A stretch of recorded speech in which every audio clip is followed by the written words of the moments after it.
Teman-teman pernah nggak Anda ngerasa Anda udah kerja banting tulang, tapi kok bisa ya kondisi keuangannya gitu-gitu aja? Yang namanya gaji itu rasanya cuma numpang lewat, cicilan kayaknya nggak ada habis-habisnya, dan mimpi kita untuk bisa bebas finansial kok kayaknya makin jauh ya dari jangkauan. Dan di sini mungkin Anda mulai berpikir nih, pasrah gitu. Ah, ini mungkin nasib gue aja yang seperti ini. Atau kita ngeliat orang lain, ah mungkin orang kaya itu mah beda. Mereka kan punya privilege, mereka punya keistimewaan. Tahu nggak teman-teman, gimana kalau misalnya saya bilang bahwa kita semua itu bisa, dan masalah terbesar kita itu adalah sebenarnya bukan soal gajinya, atau bukan juga soalnya kurang kesempatan, tapi masalah terbesar kita itu adalah di sini, di antara dua telinga kita, yaitu adalah adanya software yang mengendalikan semua keputusan finansial kita, yaitu adalah pola pikir atau mindset. Kalau kita perhatikan di luar sana, orang-orang kayak seperti misalnya Warren Buffett atau Elon Musk ya, itu mereka itu nggak lahir dengan DNA khusus yang bikin mereka auto kaya. Kekayaan sejati itu nggak dimulai dari berapa banyak uang yang ada di rekening kita, tapi gimana cara kita berpikir. Dan bagian terbaiknya, pola pikir itu bisa kita pelajari, bisa kita latih oleh siapapun ya, termasuk oleh saya, oleh Anda, oleh kita semua. Dan lebih kerennya lagi teman-teman, kita itu bisa nanam benih pertama dari mindset miliarder ini hanya dalam 60 detik setiap hari. Mungkin Anda mikir, apaan itu Kang maksudnya gitu, itu mustahil banget. Yuk kita coba lihat ya seperti apa.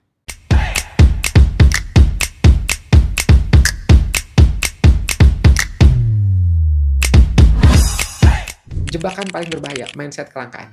Sebelum kita bongkar rahasia para miliarder di luar sana, kita harus sadar diri dulu nih, ya apa sih sebenarnya selama ini yang menahan diri kita, apa selama ini yang menahan Anda. Karena tanpa sadar, banyak dari kita itu hidup dalam sebuah program yang gak kasat mata, yang suka disebut dengan scarcity mindset, atau pola pikir yang serba terbatas. Kang Afif, maksudnya apa itu? Jadi gini, sederhananya, inilah keyakinan di alam bawah sadar kita bahwa segala sesuatu di dunia itu jumlahnya terbatas. Waktu terbatas, uang terbatas, kesempatan terbatas.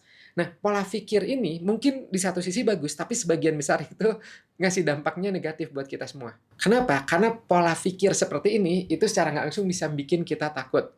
Takut nggak kebagian, takut kekurangan, takut gagal.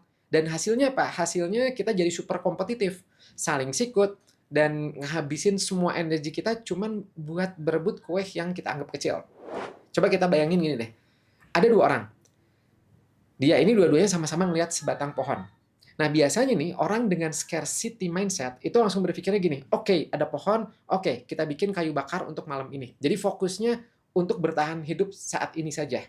Beda sama mindset orang kedua, ya biasanya disebutnya mindset yang kebalikannya, ya. Yang dia biasanya mikir gini, oke ini ada pohon, kita coba ambil bijinya, kemudian tanam 1000 pohon lagi, bikin hutan.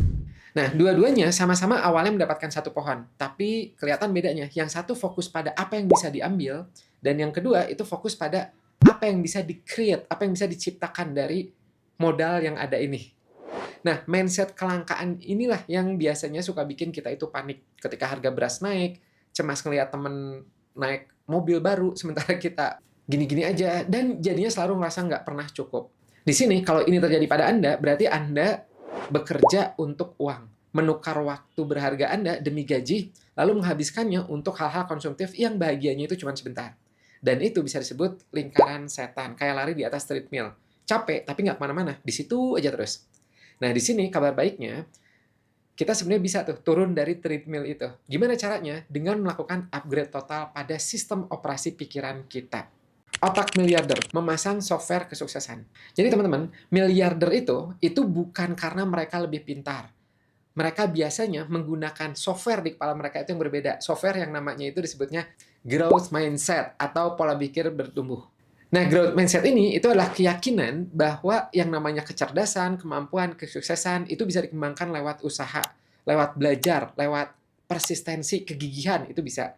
Jadi ini benar-benar kebalikan total dari fixed mindset yang mereka itu percaya bahwa ya bakat itu takdir. Padahal nggak seperti itu. Orang dengan growth mindset itu mereka ngelihat tantangan itu bukan sebagai ancaman, tapi sebagai kesempatan untuk mereka itu naik kelas. Mereka nggak lagi takut gagal, ya karena buat mereka yang namanya kegagalan itu cuma data, cuma umpan balik ya untuk jadi lebih baik lagi. Kita lihat aja Warren Buffett. Di usia dia yang nggak lagi muda, tapi tetap aja dia ngabisin waktunya itu untuk baca. Banyak banget ya. Kalau kita ngeliat ya, di historinya baca buku ini, baca buku itu, ya artikel, jurnal, dan sebagainya. Kenapa? Memang kesuksesannya dia itu adalah hasil dari pengalaman puluhan tahun dan juga alokasi modal yang brilian. Tapi kebiasaan ngebacanya itu menunjukkan satu hal, yaitu apa? Dia tahu bahwa yang namanya otak yang terus belajar adalah aset yang terus menghasilkan. Dunia terus berubah, dan untuk bertahan, ya kita harus terus belajar. Kemudian pondasi kedua dari otak miliarder itu adalah bagaimana cara mereka memandang uang. Biasanya ya kalau orang umumnya gitu kan bertanya, gimana caranya dapat gaji yang lebih besar? Beda sama orang kaya. Mereka biasanya berpikirnya, gimana uang saya bisa kerja 24/7 ya 24 jam sehari ya 7 hari seminggu untuk saya. Dan ini berhubungan sama mindset ya. Pergeseran dari bekerja untuk mendapatkan uang menjadi membuat uang bekerja untuk Anda. Dan ini membawa kita pada konsep berikutnya, konsep yang dipopulerkan oleh Robert Kiyosaki, yaitu adalah fokus pada aset, bukan liabilitas. Nah, konsep ini sebenarnya salah satu ilmu dasar di akuntansi ya. Nah, tapi di sini menariknya adalah Robert Kiyosaki itu dia menyajikannya dengan sangat sederhana. Ya waktu saya baca bukunya juga, oh simpel ya gitu. Padahal saya bukan akuntansi ya, saya dari psikologi.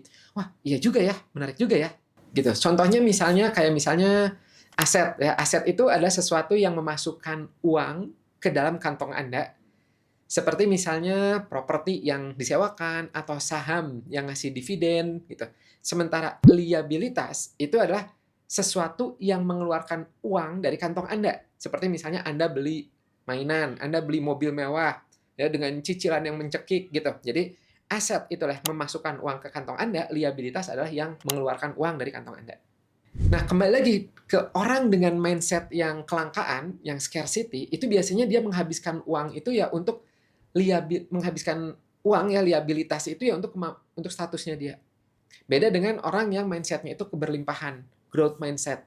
Mereka biasanya menggunakan uang untuk mengakuisisi aset yang nantinya akan membiayai hidupnya mereka. Mereka berpikir lebih panjang. Mereka ibaratnya kayak tadi, nanam benih hari ini untuk dipanen tahun-tahun kemudian. Dan itu macam-macam ya, bisa belajar, bisa macam-macam. Nah, atau kalau misalnya mau lebih detailnya itu seperti ini. Kang, jadi gimana cara mulai upgrade-nya?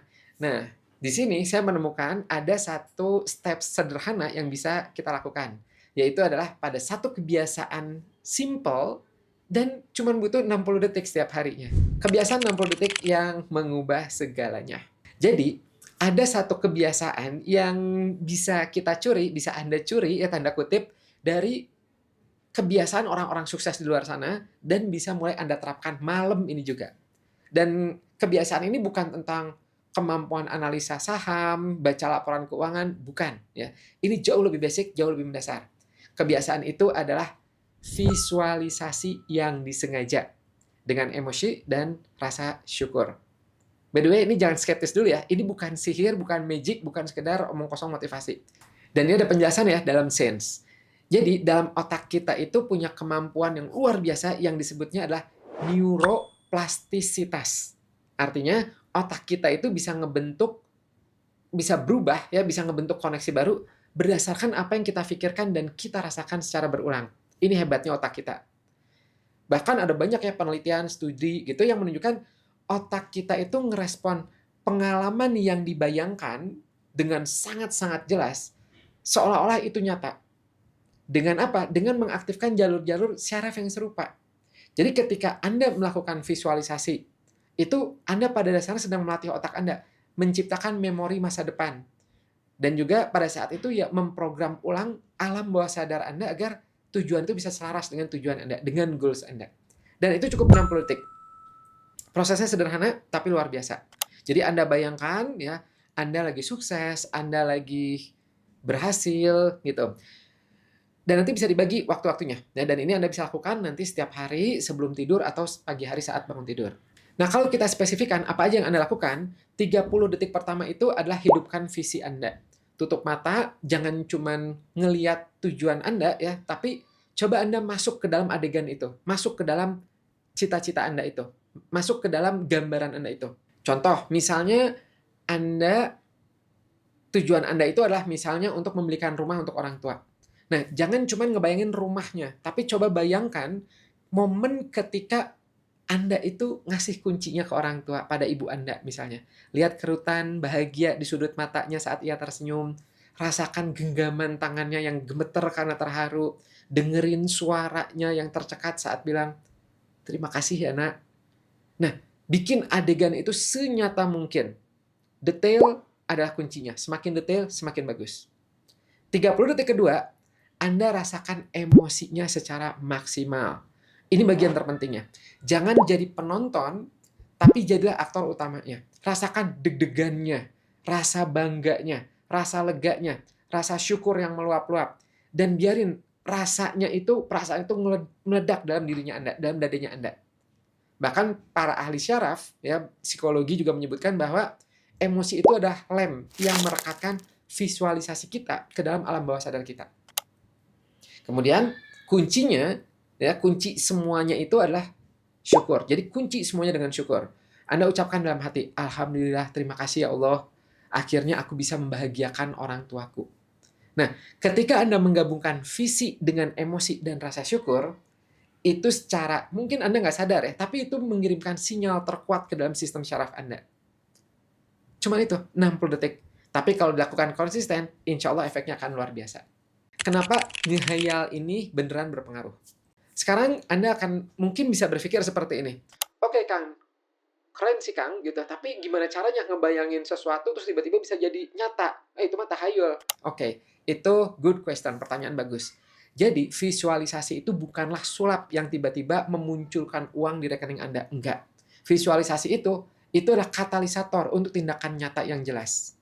Pertama, visualisasi itu ngebantu mengarahkan filter di otak Anda. Dan bagian ini kalau di psikologi suka disebutnya adalah RAS. RAS itu Reticular Activating System.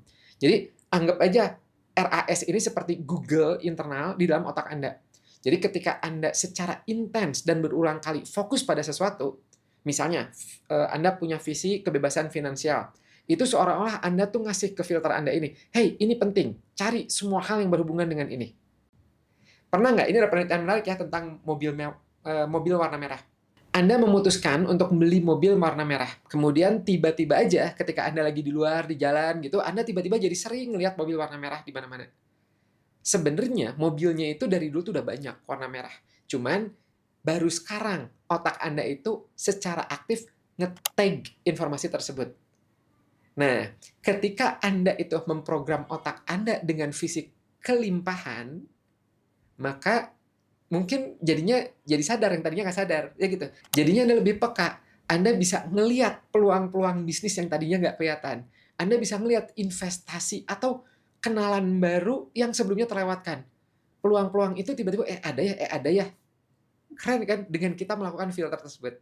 Manfaat kedua, dengan Anda melakukan visualisasi, itu membangun ketangguhan mental. Jadi, yang namanya perjalanan finansial itu nggak selalu mulus, teman-teman. Akan ada tantangan, kegagalan, ada momen ketika mungkin Anda mau menyerah. Nah, visi yang kuat, gambaran yang jelas, dan emosional yang udah Anda tanam di kepala, itu yang akan jadi bahan bakar Anda. Dan itu adalah alasan yang membuat Anda kuat untuk menghadapi rintangan. Anda jadi lebih berani untuk ambil resiko yang terukur. Karena Anda tahu persis apa yang sedang Anda perjuangkan. Yang ketiga, manfaatnya, dan ini yang paling penting nih. Visualisasi itu bisa mengubah identitas Anda.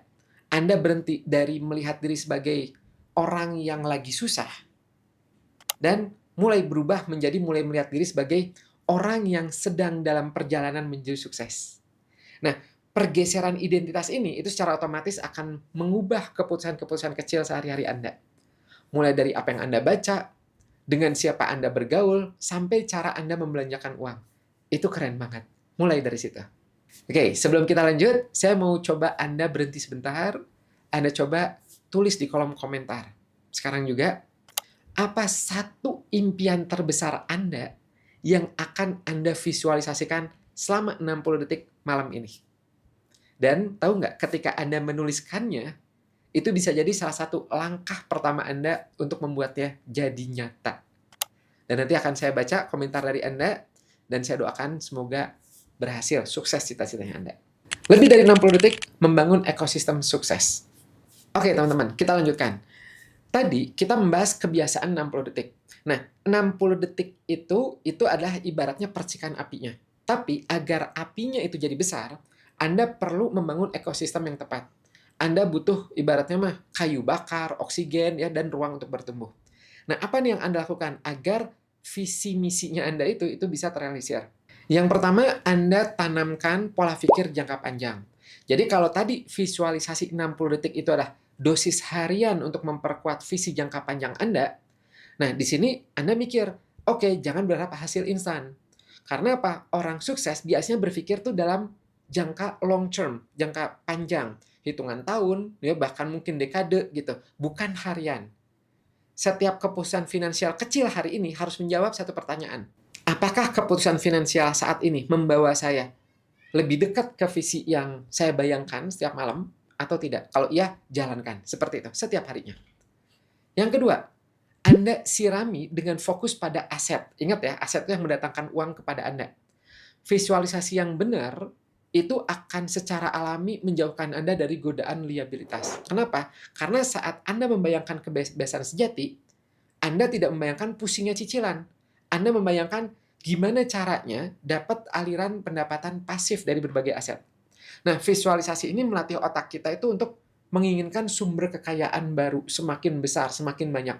Bukan sekedar simbol kekayaan. Yang ketiga, Anda kasih pupuk ya, berupa lingkungan yang mendukung.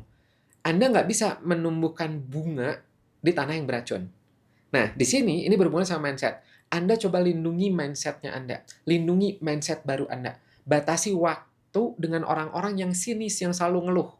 Sebaliknya, Anda kelilingi diri Anda itu dengan orang-orang yang juga punya growth mindset.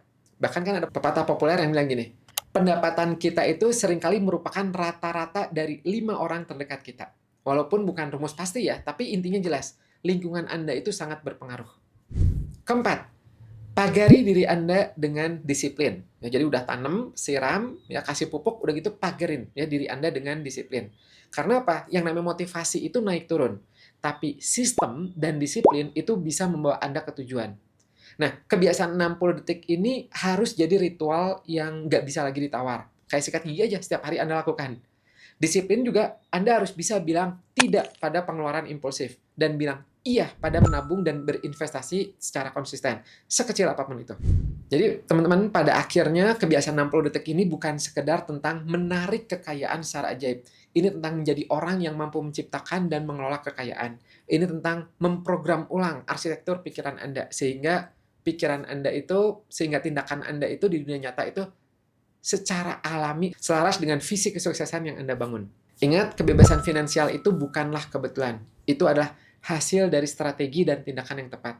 Yang semuanya dimulai dari cara Anda berpikir. Mindset kaya bukanlah tentang berapa banyak uang yang Anda punya sekarang, tapi tentang keyakinan penuh pada kemampuan Anda untuk menciptakannya di masa depan. Jadi, pertanyaannya sekarang bukan lagi apakah Anda punya waktu 60 detik? Bukan. Tapi pertanyaan sesungguhnya adalah, apakah Anda cukup berani untuk mencoba dan konsisten melakukannya?